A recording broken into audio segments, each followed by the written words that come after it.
Israel हमलावर है, Israel आतंकवादी है। इजराइल जो है फिलिस्तीन के जनता पर हमला कर रहा है, उसके ज़मीन को छीन रहा है। कि जो फिलिस्तीन के जनता पर हमला हो रहा है उस पर रोक लगनी चाहिए। भाई किस तरह से इजराइल में घुसकर हमास ने महिलाओं का रेप किया, बच्चों के साथ दरिंदगी की, और उसके पक्ष में अगर एक शब्द भी कोई बोलता है तो इससे बड़ा दुखद कुछ हो ही नहीं सकता है। ऐसे लोगों पे ना राष्ट्रद्रोह का मुकदमा चलना चाहिए, मैं यही कहूंगा। अरे सहयोगी अगर गलत करेंगे तो क्या होगा? अगर एक उंगली सड़ जाए ना तो उंगली काट देना चाहिए, नहीं तो उसका विष फैल जाता है। जो निर्दोष नागरिकों को मारा जा रहा है यह गलत हो रहा है। और आपको याद होगा कि भारतीय जनता पार्टी के बहुत बड़े नेता, देश के माननीय पूर्व प्रधानमंत्री अटल बिहारी वाजपेयी जी जब एक समय में विदेश मंत्री थे तो उन्होंने फिलिस्तीन का समर्थन किया था, इजराइल के हमले का विरोध किया था। भारत में कांग्रेस की सरकार हमेशा इजराइल द्वारा जो हमला किया जाता रहा, फिलिस्तीन का विरोध करते रही है। और आज भी कि आप लोग के ऊपर राष्ट्रद्रोह का मुकदमा चलना चाहिए। हमने नहीं सुना है, लेकिन हमारे माननीय नेता महबूब साहब ने सिर्फ इतना प्रस्ताव लाया था कि इन लोगों का भी जो फिलिस्तीन में मारे जा रहे हैं उस पर भी यहाँ शोक प्रस्ताव ला करके उन्हें भी शोक मनाया जाना चाहिए। लेकिन इस बात को स्वीकार नहीं किया गया और भाजपा के लोगों ने हल्ला कर दिया। इजराइल हमलावर है, इजराइल आतंकवादी है। इजराइल जो है फिलिस्तीन के जनता पर हमला कर रहा है, उसके ज़मीन को छीन रहा है, उसको आज़ादी को छीन रहा है। आप बताइए कि फिलिस्तीन की धरती है, इजराइल ने आकर के कब्जा कर लिया और आज उसको बेदखल करने में लगा है। तो आतंकवादी वो है कि आतंकवादी इजराइल है, और इजराइल अमेरिका के समर्थन से वो सारा कार्रवाई कर रहा है। और हमारे देश के प्रधानमंत्री माननीय नरेंद्र मोदी जी इजराइल और अमेरिका के जो गठजोड़ है इसका साथ दे रहे हैं। ये घोर निंदनीय है, ये शर्म की बात है। और इसलिए हम लोग कहते हैं कि जो फिलिस्तीन के जनता पर हमला हो रहा है उस पर रोक लगनी चाहिए। गठबंधन में है और अलग अलग सोच रख रहे हैं गठबंधन में। देखिए, गठबंधन अगर है तो गठबंधन में अलग अलग मुद्दों पर अलग अलग सोच रहते हैं, कॉमन मुद्दों पर एकता बनती है। हो सकता है कि जदयू के इस मुद्दे पर दूसरा स्टैंड हो, लेकिन हम समझ रहे हैं इंटरनेशनल इशू है, इस पर अलग स्टैंड हो सकता है।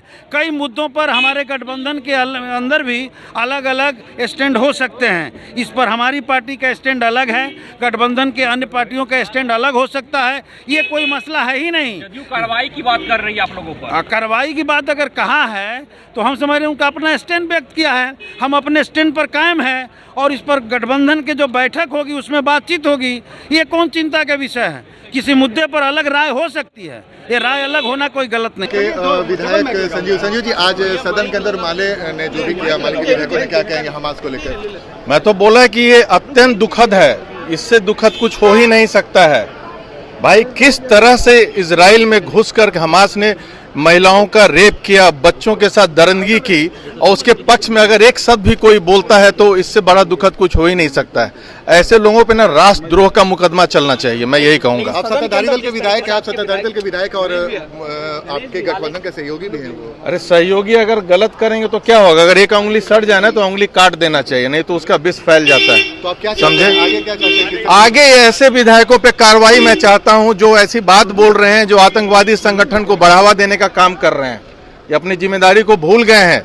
जब जाएंगे विधानसभा में तो जनता पूछेगी कि भाई जाइए आप हमास को बुलाइए अपने प्रचार के लिए और तालिबान को बुलाइए, तब इनके हमास और तालिबान के आतंकवादी इनका प्रचार करने के लिए इनके क्षेत्र आएंगे बिहार।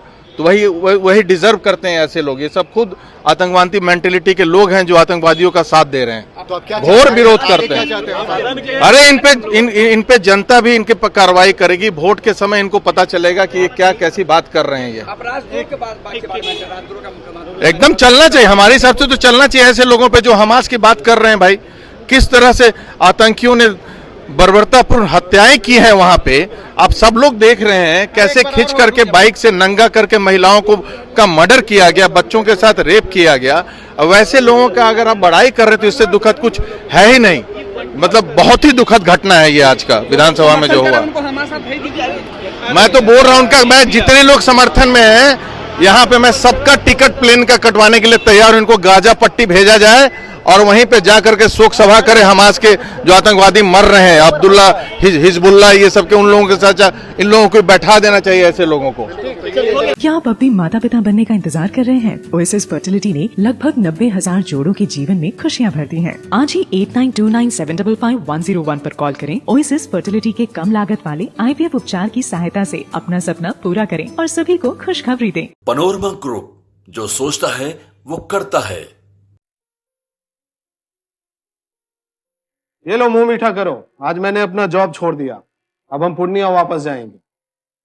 जॉब छोड़ दिया है? मतलब ये घर कैसे चलेगा? हम करेंगे क्या? और माँ बाबूजी क्या बोलेंगे? इसलिए मैं एक और मिठाई का डब्बा लाया। अपने बिजनेस के लिए लोन अप्रूव हो गया। अरे लोन अप्रूव हो गया वो तो ठीक है, लेकिन पूर्णिया में हम रहेंगे कहाँ? अपना घर भी तो नहीं है वहाँ। इसलिए तो एक और मिठाई का डब्बा अलग से लाया हूँ। हमने पूर्णिया में घर ले लिया है, पूर्णिया के ई होम्स पैनोरमा में। पूर्णिया में पैनोरमा ग्रुप लेकर आए हैं ई होम्स पैनोरमा।